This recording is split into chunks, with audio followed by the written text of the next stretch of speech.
Shalom, shalom, bien-aimés dans le Seigneur. J'espère que vous vous portez toutes et tous très bien dans le nom de notre Seigneur Jésus-Christ.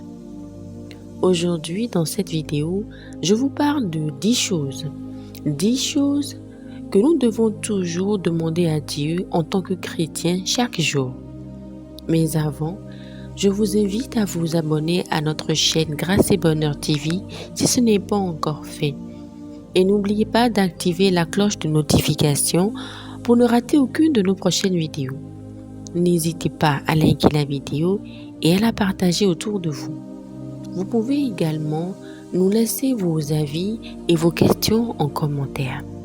Soyez abondamment bénis. Bien-aimés dans le Seigneur, beaucoup de chrétiens souffrent inutilement, car ils ne maîtrisent pas certains secrets de la Bible. Je vais partager avec vous certains secrets de la Bible qu'il est très important pour nous tous de connaître. La parole de Dieu déclare dans Isaïe 40 en son verset 29 « Il donne de la force à celui qui est fatigué. Il augmente la vigueur de celui qui tombe en défaillance. » Verset 31. Mais ceux qui se confient à l'Éternel renouvellent leur force. Ils prennent leur envol comme l'aigle.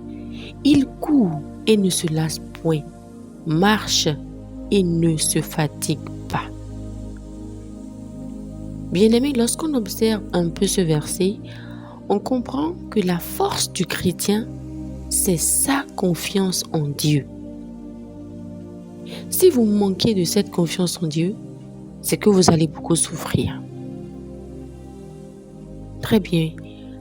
Parlons à présent des 10 choses que nous devons demander à Dieu en tant que chrétiens. La première chose que nous devons demander à Dieu, c'est d'abord la santé. Chaque matin, nous devons demander à Dieu la santé. Parce que si nous n'avons pas une bonne santé, nous ne saurons pas servir Dieu comme il faut. Et nous ne pourrons pas travailler de sorte à accomplir la destinée que Dieu a prévue pour nous. Mes frères, mes sœurs, demandez toujours à Dieu, chaque jour, une bonne santé. La force d'un homme, c'est d'abord sa santé. Demandez donc à Dieu une très bonne santé. Dans Exode 23, au verset 25, Dieu lui-même dit qu'il éloigne du milieu de vous la maladie. Alors pourquoi est-ce qu'il éloigne la maladie? C'est pour que nous puissions le servir. Dieu a besoin de ses serviteurs en bonne santé. Il interdit même que la stérilité soit au milieu de ses enfants. Il n'y aura dans ton pays ni femme qui avorte, ni femme stérile. Je remplirai le nombre de tes jours. En plus, Dieu augmente même le nombre de vos jours, c'est-à-dire qu'il vous donne la longévité. Bien-aimé, demande toujours à Dieu une bonne santé. Chaque matin, demande à Dieu une bonne santé pour toi et pour toute ta famille. Mais sers l'Éternel avec ta santé, bien-aimé. Oui, si Dieu nous donne la santé, nous devons le servir avec cette bonne santé qu'il nous donne. Il ne nous sert pas, il ne nous donne pas la bonne santé pour rien. Nous devons servir l'Éternel avec la bonne santé qu'il nous donne et il éloignera de nous la maladie. Servons donc notre Dieu avec la bonne santé qu'il nous donne. La deuxième chose à demander à Dieu chaque jour, c'est la sagesse et l'intelligence. Chers frères et sœurs, demandez à Dieu chaque jour la sagesse et l'intelligence. Proverbe 24 en son verset 3 déclare « C'est par la sagesse qu'une maison s'élève et c'est par l'intelligence qu'elle est affermie. » Vous vous souvenez de l'histoire du roi Salomon? Il est devenu grand à cause de la sagesse qu'il a demandé à Dieu et que Dieu lui a donnée. Mais nous les chrétiens, souvent, nous négligeons beaucoup cela. Nous demandons à Dieu les bénédictions, les biens matériels, le mariage, les enfants, etc., sans jamais demander la sagesse et l'intelligence. Alors qu'avec la sagesse et l'intelligence que Dieu lui-même donne, nous obtenons absolument tout ce que nous pouvons désirer pour avoir une vie épanouie et très heureuse. Désormais, mes frères et sœurs, demandons à Dieu, par le Saint-Esprit, la sagesse et l'intelligence. La troisième chose que nous devons demander à Dieu chaque jour, c'est la connaissance spirituelle. Bien-aimés dans le Seigneur, beaucoup de gens connaissent et maîtrisent très bien la Bible, mais ils ne comprennent pas les Écritures. Voilà pourquoi Jésus pouvait dire dans 2 Corinthiens 3, verset 6, « Les écrits tuent, mais l'esprit vivifie. » Il faudra avoir la parole vivante. C'est cela qu'on appelle la connaissance spirituelle, chers frères et sœurs. Qu'est-ce qu'on appelle la connaissance spirituelle? La connaissance spirituelle est la parole vivante. C'est la vie qu'il y a dans les Saintes Écritures. Elle vous permet de comprendre la parole avec les intentions de Dieu et non avec les intentions humaines. Parfois, la parole est interprétée avec les intentions humaines. Mais quand vous avez la connaissance spirituelle, cette connaissance spirituelle vous permet d'avoir les intentions de celui qui avait écrit la parole. C'est la connaissance spirituelle qui vous permet de vaincre le diable. Si vous n'avez pas la connaissance spirituelle, il est difficile de vaincre le diable. C'est cette connaissance spirituelle-là qui nous permet de mettre les Écritures en pratique. La quatrième chose à demander à Dieu chaque matin, c'est la révélation. Il vous faut toujours demander à Dieu la révélation. Elle est très importante pour votre vie, pour votre ministère. La parole de Dieu déclare dans Amos 3, verset 7, « Car le Seigneur l'Éternel ne fait rien sans avoir révélé son secret à ses serviteurs les prophètes. » Avant de faire quoi que ce soit, avant d'entreprendre un projet, avant de vous marier, de commencer un nouveau travail, etc., demandez toujours à Dieu la révélation. Elle est très importante et Dieu ne fait rien sans l'avoir révélé auparavant. Mais malheureusement, nous sommes beaucoup de chrétiens à ne pas demander la révélation. La révélation de Dieu sur tel ou tel autre aspect de notre vie est très importante afin de marcher toujours dans la volonté et dans les plans de Dieu pour notre vie, chers frères et sœurs. Cinquième chose à demander à Dieu, c'est la puissance du Saint-Esprit. La parole de Dieu déclare dans 1 Corinthiens 2, verset 4, « Et ma parole et ma prédication ne reposaient pas sur les discours persuasifs de la sagesse, mais sur une démonstration d'esprit et de puissance. » Bien-aimé, le Saint-Esprit est une démonstration. Oui, pour démontrer la puissance, nous devons avoir le Saint-Esprit. Il faut que nous soyons capables de manifester des miracles, de chasser les démons, de réduire nos ennemis au silence par la puissance du Saint-Esprit. Il nous faut toujours demander la puissance du Saint-Esprit. Dans 1 Corinthiens 2, verset 5, la parole déclare « Afin que votre foi fût fondée non sur la sagesse des hommes, mais sur la puissance de Dieu. » Nous comprenons à travers ce verset que notre foi ne doit pas être fondée sur notre propre sagesse, mais sur la puissance de Dieu qui est le Saint-Esprit. C'est ce que l'apôtre Paul dit dans ce verset. La sixième chose à demander à Dieu chaque matin, c'est la bénédiction financière.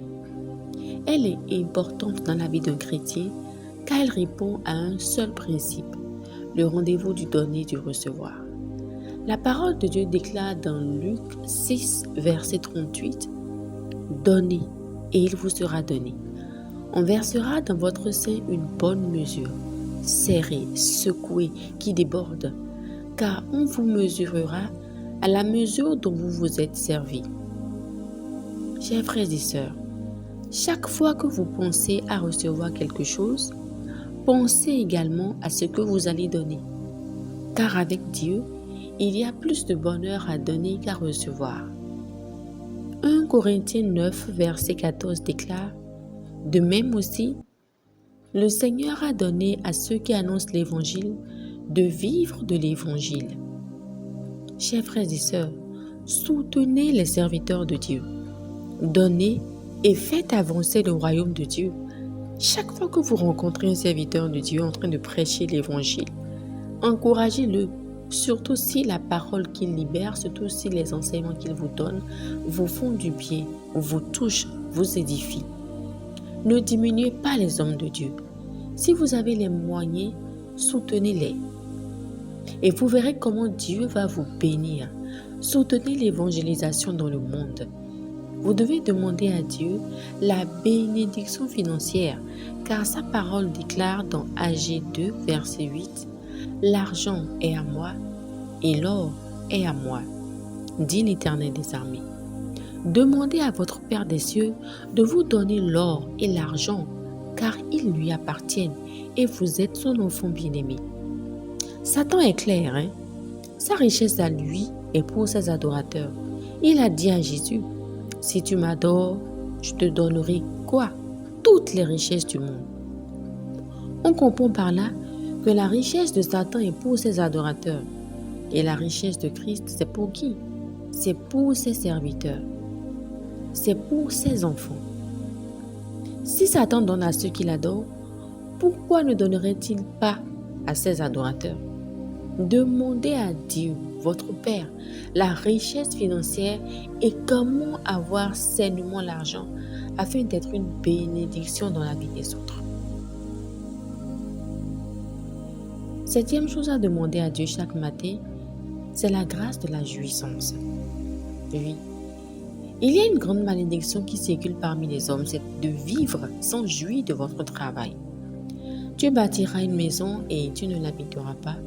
Tu planteras une ville et tu n'en jouiras pas. Tu amasseras une fortune et tu n'en jouiras pas.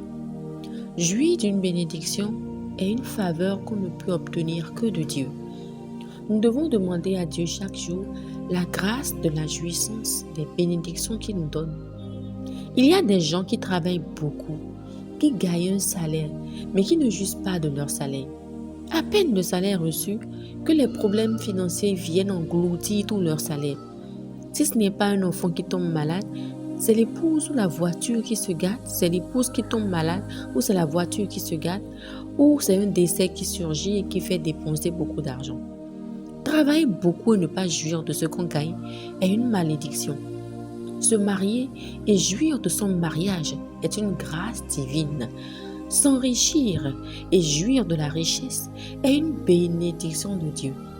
En tant que chrétiens, nous devons prier tous les jours pour pouvoir avoir la grâce de la jouissance, la grâce de jouir de toutes les faveurs que l'Éternel nous donne.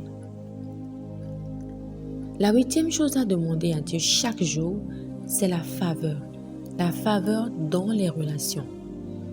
Nous devons toujours demander à Dieu la faveur dans les relations, la grâce qu'il mette sur notre route des personnes clés pour l'accomplissement de notre destinée, des connexions de destinée et sa faveur dans toutes les relations que nous avons avec les personnes autour de nous.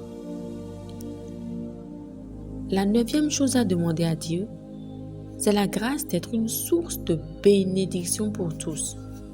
Oui, c'est très important de devenir une source de bénédiction dans la vie des autres. Abraham était une source de bénédiction.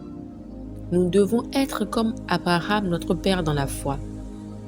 Quand Dieu nous bénit, nous devons à notre tour être une source de bénédiction pour nos frères et sœurs et pour les gens autour de nous. La 10e chose à demander à Dieu chaque jour, c'est la longévité. Une longue vie. La grâce d'une longue vie.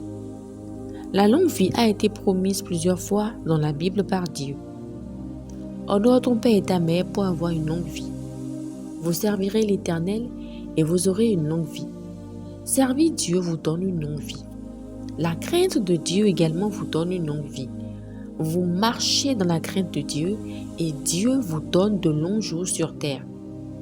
Mais il y a également la souveraineté divine qui nous donne une longue vie, c'est-à-dire que Dieu donne longue vie à qui il veut. Dieu fait vivre longuement qui il veut. Voilà, bien-aimés, ces 10 choses importantes que nous devons demander chaque jour à Dieu en tant que chrétiens.